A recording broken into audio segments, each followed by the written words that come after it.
excited. Watch the rearview mirror. What the heck? It's actually. It looks like a, yeah. It's an LCD screen.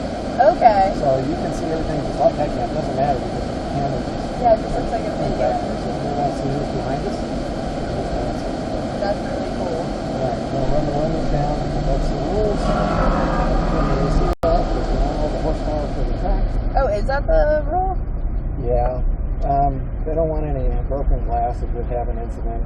Oh, that makes sense. That's why we run with the windows down.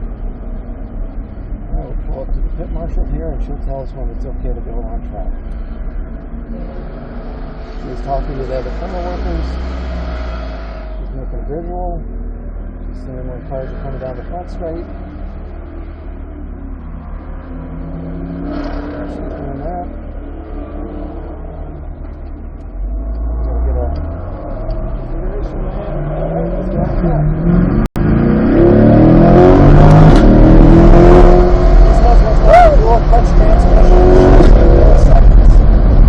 That goes from one gear to the next gear faster than you think. Nice smooth arc around this part. I'm just going to open the wheel.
This happens like just like maybe the Google, I'm not sure.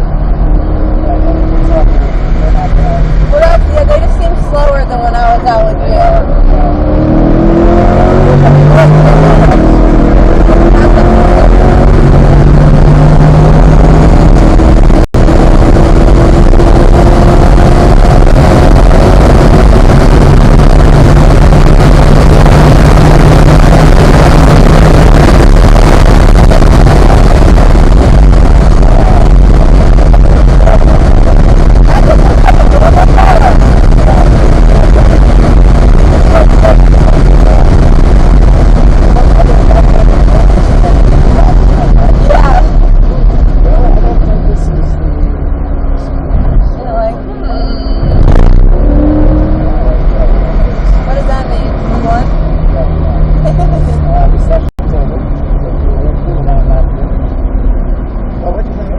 That was so fun. It's so cool. Your seats do a lot better at holding me in. Yeah, they're a little more contoured. Yeah. And so you might feel just a little more secure. Because I was like kind of flopping all over. These definitely hold me better.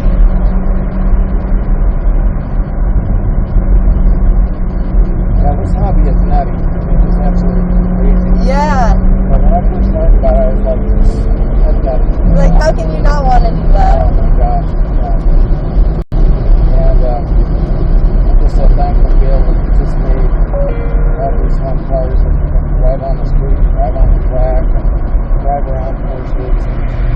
It's fun. And this car is 100% stock, just like I drove it off the show floor, except for the brake pads and the brake fluid. Those are racing brake fluid, brake pads. They've got to be very high temperature to withstand the pressures. Other than that, this car is 100% stock. If you go too slow on these, will you like... It's in theory, if you go too slow, you'll have to lose altitude when you start it up there. You'll just kind of drift? Okay. Yeah, but it's a little bit of a wide scale. Some people say you got to be 65 miles an hour altitude. Probably more like 65 miles an hour. Okay. But at some point, yeah, it's so slow. Now, the Daytona ones are much higher degree slow. And those you will start losing altitude over 45. That's pretty crazy.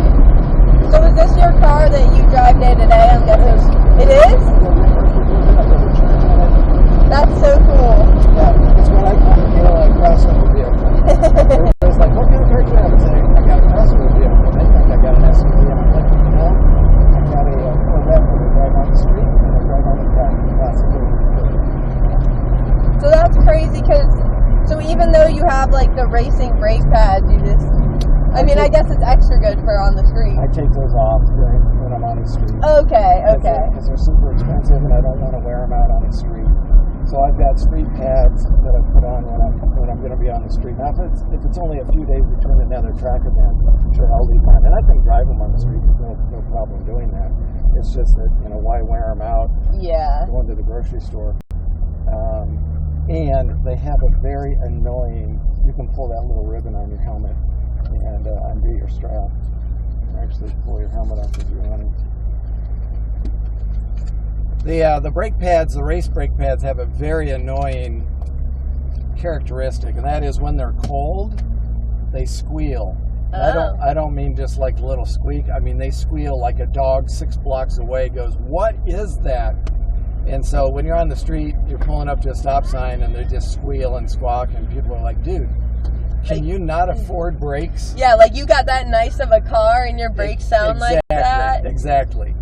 You feel like saying, hey, let me explain, these are race pads. No, it's like... And they're like, yeah, okay, sure. Yeah, uh-huh. Right. Or they're like, can you not hear that? Are you deaf?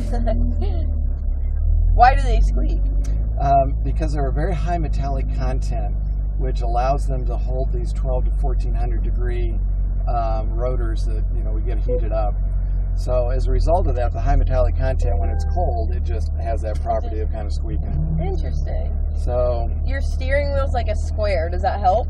That is called the squircle. A squircle, right. Half square, half circle. It really does help.